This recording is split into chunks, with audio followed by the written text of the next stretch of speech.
안녕하세요. 여러분께 신차 소식을 전해드리는 자동차 읽어주는 남자 이상입니다. 오늘은 정말 엄청난 SUV 한 대를 소개해드릴까 하는데요. 사실 구매 가능 여부를 떠나서 자동차를 사랑하는 사람들에게는 정말로 놀랍고 역사적인 모델이라 생각되는 차량입니다. 바로 페라리 브랜드 역사상 최초의 SUV 모델인데요. 페라리에서는 SUV라고 칭하지 않고 포드워 포시트 스포츠 GT카라고 명명하고 있는데요. 누가 보더라도 페라리에서 만든 SUV임에는 틀림이 없죠. 그렇다면 수많은 루머와 전 세계 페라리 매니아들의 관심을 한눈에 받고 있는 페라리 역사상 최초의 SUV는 어떤 모습일지 오늘 저와 함께 살펴보시죠. 오늘은 이 페라리 프로산계에 대한 세 가지 놀라운 사실을 말씀드려볼까 하는데요. 첫 번째 놀라운 점은 바로 페라리 프로산계의 엔진입니다. 페라리의 엔진하면 모두가 인정하는 기술력이고요. F1의 명가이자 양산차를 알리기 위해 레이스를 하는 브랜드가 아니라 레이스를 하기 위해 양산차를 만들기 시작한 그야말로 뼛속부터 레이싱 DNA를 아주 강력하게 갖고 있는 브랜드가 바로 페라리죠. 현재 먼저 판매 중인 페라리 라인업을 살펴볼 필요가 있는데요. 페라리 라인업이 얼마나 있겠어 라고 생각하시는 분들도 물론 계실 텐데요. 생각보다 판매되고 있는 페라리 종류가 많습니다. 일단 V8 가솔린 트윈 터보 엔진, 즉 8기통 가솔린 엔진을 사용하는 페라리들을 볼게요. 페라리 포르토피노 M과 페라리 로마, 그리고 미드십 구조를 가진 F8 트리뷰터와 뚜껑이 열리는 버전인 F8 스파이더가 있습니다. 이 차량들이 모두 8기통 엔진을 사용하죠. 그리고 현재 페라리에서 플래그십을 맡고 있는 모델 바로 SF90인데요. SF90은 페라리 플래그십으로 자리 잡고 있지만 12기통이 아닌 8기통 엔진을 사용하고요. 게다가 전기 모터와 결합된 플러그인 하이브리드 파워트레인을 갖췄습니다. 페라리도 이제 전동화 파워트레인으로서의 변화를 겪고 있는 중이죠. 그런데 플래그십답게 전기 모터가 무려 3개입니다. 어마어마한 스펙으로 합산 출력 1000마력 이상을 내는데요. 아무튼 SF90 스트라달레와 오픈카 버전인 SF90 스파이더 모델도 8기통 엔진이 적용되어 있습니다. 그 다음으로는 가장 최근에 런칭한 296 GTB와 오픈카 버전인 296 GTS가 있는데 이 모델들은 V6 6기통 가솔린 터보 엔진이 탑재되었고 SF90 스트라달레와 같이 플러그인 하이브리드 방식입니다. 6기통 페라리도 생소한데 게다가 PHEV라니 296 GTB 모델이 출시될 당시만 하더라도 많은 페라리 매니아들이 의아했습니다. 페라리의 경우 과거 디노 디비전을 통해 6기통 엔진을 출시한 후로는 6기통 엔진을 사용한 적이 없었는데요. 다시 6기통 모델이 재탄생함과 동시에 전기 모터까지 달려서 나왔으니까 조금 당황스럽긴 했습니다. 그리고 마지막 페라리를 대표하는 V12 엔진을 사용하는 모델이 현재 딱 하나였습니다. 바로 812 GTS였죠. 그리고 이번에 페라리 최초의 SUV인 프로산계가 무려 12기통 엔진을 달고 출시되었습니다. 페라리 프로산계에 탑재된 V12 엔진은 6.5리터 V12 엔진으로 엔진 출력만 무려 725마력을 내고요. 현재 812 컴페티치오네와 스페셜 모델인 데이토나 SP3와 동일한 엔진입니다. 현존하는 페라리 엔진의 끝판왕이 프로산계에 탑재된 것이죠. 진짜 엔진 스펙이 미친 스펙이라고 할 수 있습니다. 그렇다면 먼저 출시되었던 슈퍼 SUV이자 하이엔드 럭셔리 SUV들의 스펙을 한번 살펴보면 일단 페라리의 영원한 라이벌 람보르기니 우루스의 경우 V8 즉 8기통 가솔린 엔진을 사용하고 최근에 출시된 우루스 퍼포만테의 경우에도 8기통 엔진으로 666마력을 내죠. 에스턴 마틴의 SUV인 DBX도 최근 DBX 707을 출시하였는데 707마력을 냅니다.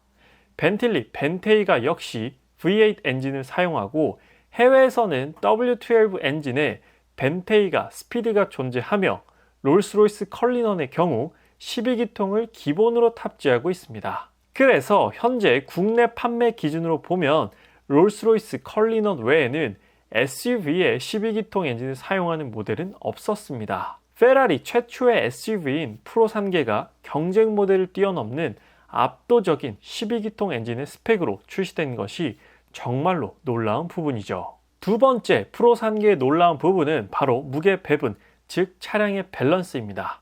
무게 밸런스, 이 차는 밸런스가 참 좋다, 이런 말을 한 번쯤은 들어보셨을 텐데요.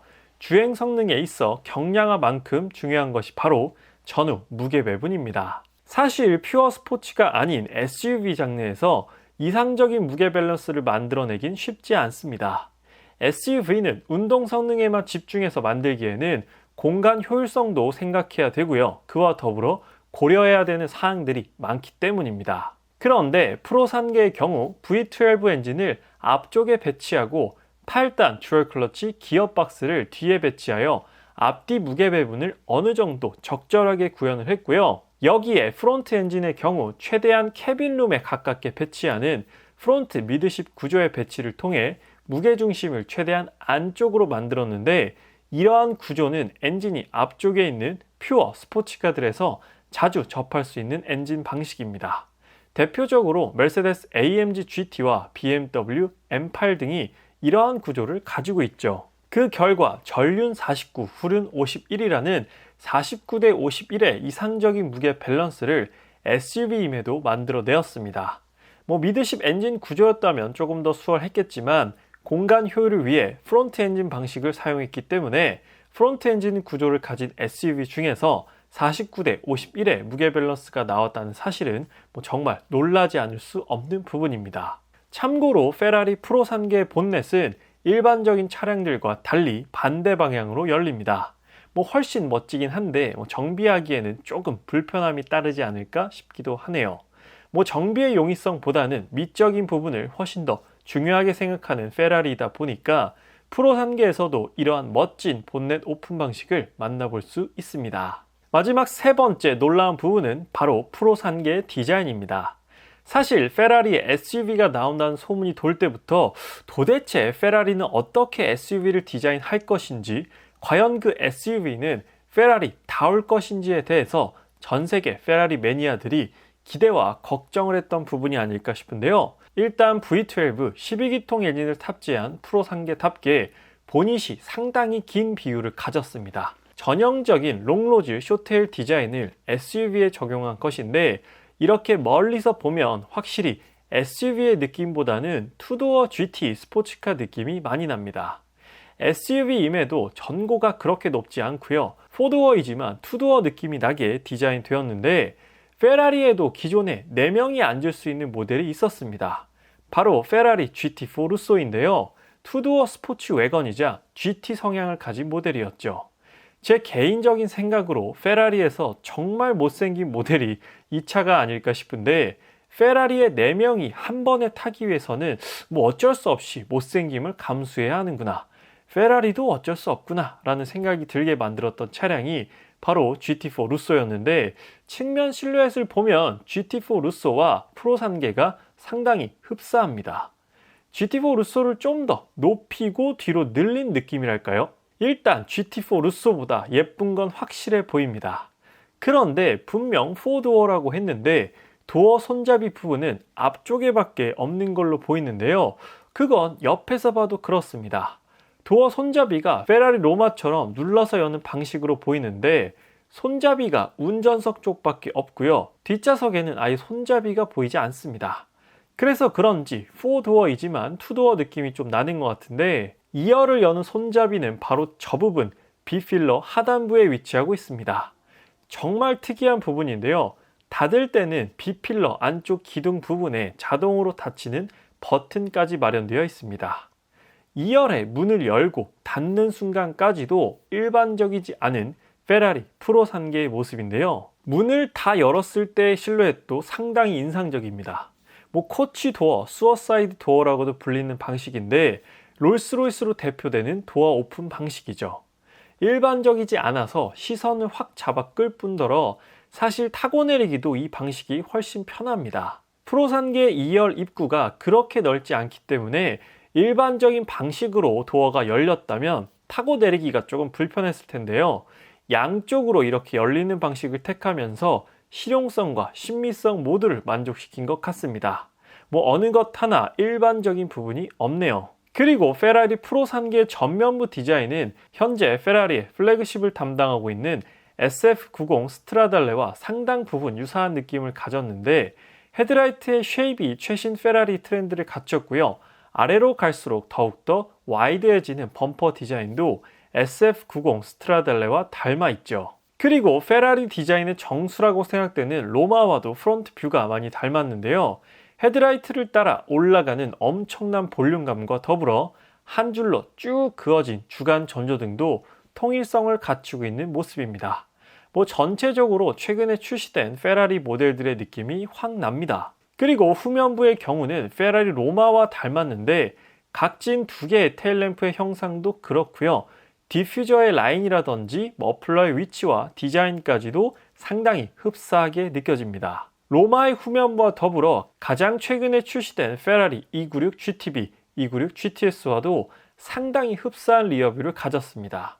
각진 4개의 테일램프 쉐입과 좌우를 쭉 잇는 디테일 등을 보면 유사성을 많이 찾아볼 수 있는 두 모델이죠. 과거에 동그란 헤드램프를 주로 사용하던 페라리와는 조금 다른 양상을 보이는데요. 앞으로 출시될 페라리들이 모두 각진 테일램프를 사용할지 아니면 퓨어 스포츠카 모델들에서는 페라리 테일램프 아이덴티티를 이어나갈지도 궁금해지는 부분입니다. 그리고 익스테리어에 이어서 이번엔 인테리어를 살펴볼 텐데요. 인테리어 또한 어디서도 본 적 없는 정말로 놀라운 디자인을 보여주고 있는 프로 3계입니다. 일단 한눈에 확 들어오는 포인트는 정확하게 좌우 대칭을 이루고 있다는 부분인데요. 보통 지금까지의 페라리는 운전석을 기준으로 설계되었었고 최근 들어서 동승석 앞에 자그마한 모니터를 통해 현재 속도나 RPM 게이지 등을 확인하는 정도의 기능을 제공하긴 했으나 이번 프로 3계에서는 훨씬 더 다양한 기능을 사용할 수 있는 동승석 모니터가 적용되었습니다. 그래서 사실 스티어링 휠만 빼고 본다면 운전석과 동승석 간의 차이가 거의 없을 정도로 대칭을 이루는 디자인을 가졌고 이러한 인테리어는 프로 3계의 어느 자리에 앉더라도 이 차를 제대로 느낄 수 있음을 상징적으로 보여주기 위함이 아닐까 싶어요. 여태까지 이런 페라리도 처음이고요. 이런 SUV도 처음이죠. 정말 너무 신선하면서도 멋진 인테리어입니다. 동승석을 이렇게 디자인한다면 운전자뿐만 아니라 탑승객 또한 프로 3계를 제대로 즐길 수 있지 않을까 싶고요. 프로 3계에 대한 만족도는 더더욱 높아지지 않을까 싶습니다. 그리고 정중앙에는 동그란 로터리 타입의 버튼이 존재하는데 이 버튼은 무려 전동식으로 팝업이 지원되는 기능을 가졌습니다. 쉽게 말해 공조 기능을 사용할 때 동그란 버튼이 쓱 하고 올라왔다가 다시 쓱 하고 전동으로 움직인다는 것이죠. 다른 럭셔리 브랜드에 적용되었었다면 그리 놀랍지 않았겠지만 페라리에 이런 기능이 적용되었다고 하니 더 감탄하게 되는 것 같아요. 이런 게 페라리 효과가 아닐까요? 그리고 프로 3계 스티어링 휠의 경우 SF90 스트라달레와 페라리 로마 그리고 296 GTB 핸들 디자인과 거의 동일합니다. 즉 최신 페라리 핸들 디자인을 채택하고 있다는 것인데요. 페라리의 경우 스티어링 휠 디자인과 버튼들도 아주 독보적입니다. 핸들 중앙에 있는 터치식 시동 버튼을 통해 시동을 걸 수 있고요. 방향시등과 와이퍼 조작, 그리고 헤드라이트, 드라이브 모드를 의미하는 마네티노 버튼까지 페라리 핸들에 한번 손을 올리면 사실 손 내릴 일이 거의 없죠. 핸들에서 모든 기능 조작이 가능하기 때문입니다. 디자인도 정말 멋진데 상상을 초월하는 기능성까지 갖췄습니다. 그리고 시트 디자인 또한 예술이죠. 스포츠카니까 풀버킷 시트겠지 라고 생각하실 수도 있지만 스포츠성보다는 고급스러움에 조금 더 초점을 맞춘 시트 디자인으로 보이는데요. 그럼에도 세미버킷 타입으로 홀딩력에 신경을 쓴 모습입니다. 디자인 하나는 정말 미쳤습니다. 2열 좌석의 시트 디자인도 1열 좌석과 거의 차이가 없는데요. 어느 좌석에 앉더라도 페라리 프로 3계의 매력에 빠질 수 없게끔 디자인했고 또 하나 프로 3계의 놀라운 특징 중 하나는 5인승을 선택할 수 없다는 부분입니다. 옵션으로도 5인승을 선택할 수 없고요. 무조건 프로 3계는 4인승으로만 생산이 된다고 합니다. 아무래도 독립적인 시트 구조를 고수하려고 하다 보니까 5인승 각은 안 나와서 그런 게 아닐까 싶은데 멋진 건 확실히 4인승이 멋지니까요. 그리고 페라리 프로 3계 트렁크 용량의 경우 473리터를 제공하는데요. 람보르기니 우루스의 트렁크 용량이 616리터인 걸 감안했을 때 트렁크 용량은 좀 작은 편입니다. 그렇지만 페라리 내에서는 가장 큰 트렁크 용량을 가진 모델이 프로산계이므로 어떤 차와 비교하느냐에 따라 이 공간을 상대적으로 작게 느낄 수도 크게 느낄 수도 있을 것 같습니다. 사실 프로산계를 구입할 정도의 재력이라면 차가 2차만 있지는 않을 테니까 트렁크 공간은 크게 신경 쓰이는 요소는 아닐 것 같습니다. 그리고 가장 중요한 건 가격인데요. 물론 가격을 안다고 해서 제가 구입할 수 있는 건 아니지만 그래도 페라리 SUV의 가격은 궁금하잖아요. 과연 얼마에 출시되었을까?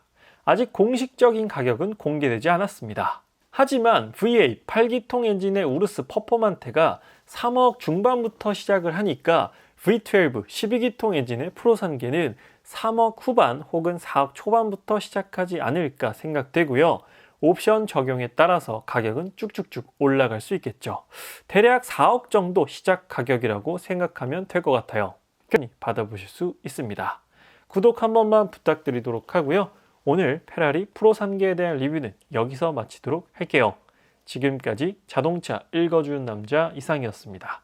시청해주셔서 감사합니다.